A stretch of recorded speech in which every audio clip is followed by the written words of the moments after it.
Good morning classes. आज हम आपको ज्योग्राफी का फर्स्ट लेसन आगे पढ़ाने जा रहे हैं। डेवलप जो आपका लेसन था रिसोर्स में आपको आगे से पढ़ाना था development and use. On the basis of development and use resource can be categorised as actual resources and potential resources. विकास और उपयोग के आधार पर संसाधन को निम्नलिखित वर्ग में डिवाइड किया जाता है कैटेगरीज में। पहले एक्चुअल रिसोर्सेज मीन्स वास्तविक संसाधन एंड पोटेंशियल रिसोर्सेज संभावित संसाधन। आपका पहला एक्चुअल रिसोर्सेज होते क्या है? These are resources which are surveyed and their quality and quantity is known. This resource are being utilised in the present. For example coal deposit of दबंग Dhanbad Jharkhand wind mills on the Gujarat coast. देखिए बताया गया कि वे संसाधन हैं जिनका सर्वेक्षण किया जाता है और उनकी गुणवत्ता और मात्रा को जाना जाता है। इन संसाधन का वर्तमान में उपयोग किया जा रहा है। उदाहरण के लिए धनबाद में झारखंड के कोयला भंडार, गुजरात के किनारे पे जो तट है उसके साइड में विंड मिल्स। अब आपका सेकेंड है पोटेंशियल रिसोर्सेज। पोटेंशियल रिसोर्सेज में संभावित संसाधन। These are resources which are found in a regions. They have the potential to satisfy human needs in the future, but humans do not have the appropriate technology to utilize these resources. For example, uranium found in Ladakh. जो एक क्षेत्र में पाए जाते हैं, अब ऐसे resource जो एक एरिया में पाए जाते हैं उनके पास भविष्य में मानव की ज़रूरतों को पूरा करने की क्षमता है, लेकिन इन संसाधनों का उपयोग करने के लिए मनुष्य के पास उपयुक्त तकनीक नहीं है। मतलब आगे ज़रूरत को पूरा करने के लिए उस चीज़ के पास क्षमता होती है, लेकिन मनुष्य के पास उसे निकालने के लिए उपयुक्त तकनीक नहीं है। उदाहरण के लिए लद्दाख में यूरेनियम है पर उसे निकाला नहीं जा सकता।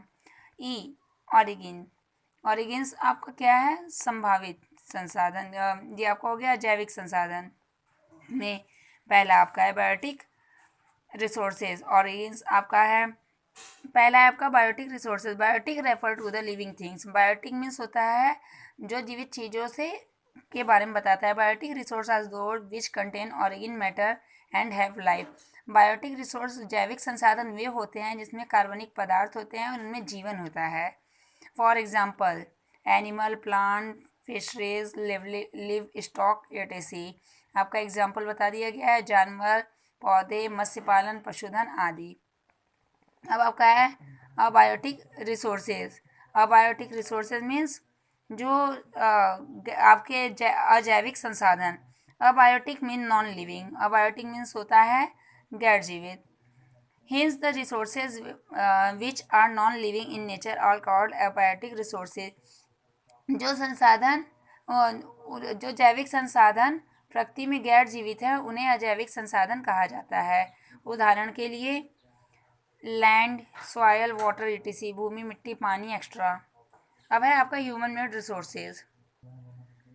मानव संसाधन। Sometimes certain things found in nature in the their original form have no usability और यूटिलिटी। कभी कभी प्रकृति में पाई जाने वाली कुछ चीज़ें उसके मूल रूप में कोई उपयोगिता नहीं होती हैं। Knowledge, idea and technology develop by man help convert it into a resource. ज्ञान विचार और तकनीक इसे एक संसाधन में बदलने में मदद करता है। किसका विचार और ज्ञान? मनुष्य द्वारा विकसित ज्ञान, विचार और तकनीक इसे एक संसाधन में बदलने में मदद करते हैं।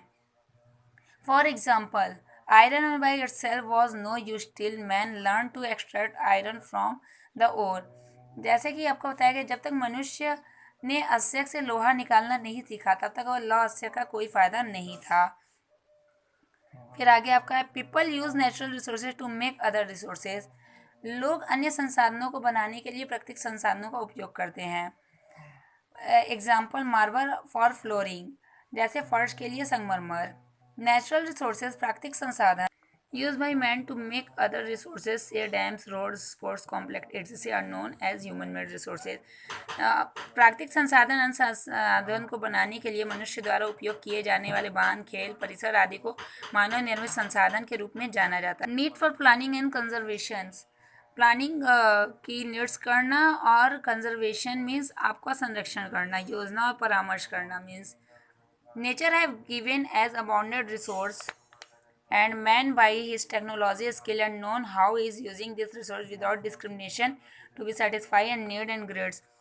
बताया गया है कि मानव आवश्यकता और लालच को पूरा करने के लिए प्रकृति की आवश्यकता और लालच को पूरा करने के लिए प्रकृति ने बिना किसी भेदभाव के इन संसाधनों का उपयोग करते हुए अपनी तकनीक कौशल और जानकारी के द्वारा हमें प्रचुर संसाधन दिए हैं. Man has realized that natural resource he thought was inaccessible were actually being depleted at a rate dangerous for future extents of mankind. Due to this relections, concept of resource planning and conservation came into being. आगे बताया गया है कि मनुष्य ने महसूस किया कि प्रकृति संसाधन उन्होंने सोचा था कि वह यह अटूट था वास्तव में मानव जाति के भविष्य के अस्तित्व के लिए खतरनाक हो रहा है. फिर है आपका some of reason of resource planning and conservation are resource scarcity and depletion, increase demand, over utilisation, population and global ecological crisis. आगे आपका है कि संसाधन योजना और संरक्षण की अवधारणा अस्तित्व में आई. इसे बचाया जाए. संसाधन नियोजन और संरक्षण के कुछ कारण संसाधन की कमी, बढ़ी हुई मांग, उपयोग, प्रदूषण और वैश्विक परिस्थिति संकट है. फिर आपका है कंजर्वेशन संरक्षण. संरक्षण में using resource judiciously and giving them time to renew is called the resource conservation. नवीनीकरण के लिए समय में कुछ महत्वपूर्ण तरीकों को संसाधन का उपयोग और पुनर्चक्र को ही आपका कंजर्वेशन रिसोर्स कहा जाता है, संसाधनों का संरक्षण कहा जाता है. Some of important way the resource conservation and reduction of waste, reuse and recycle, reduction and consumptions.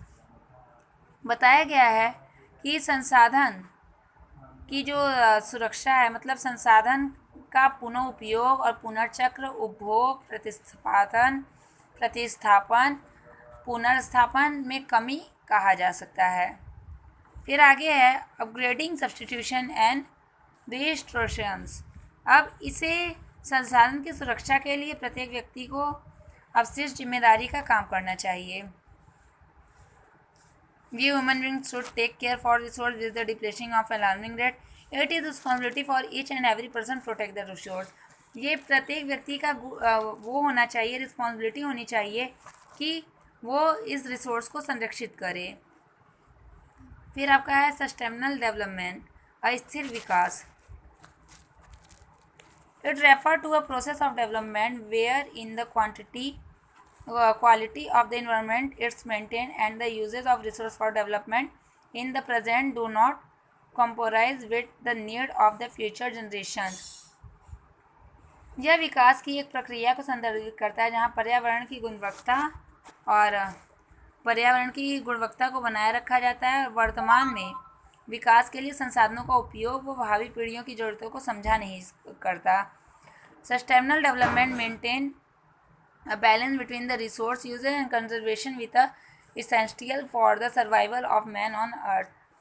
सतत विकास संसाधन और संरक्षण के बीच एक संतुलन बनाए रखता है जो पृथ्वी पर मनुष्य के अस्तित्व के लिए आवश्यक है. Thank you.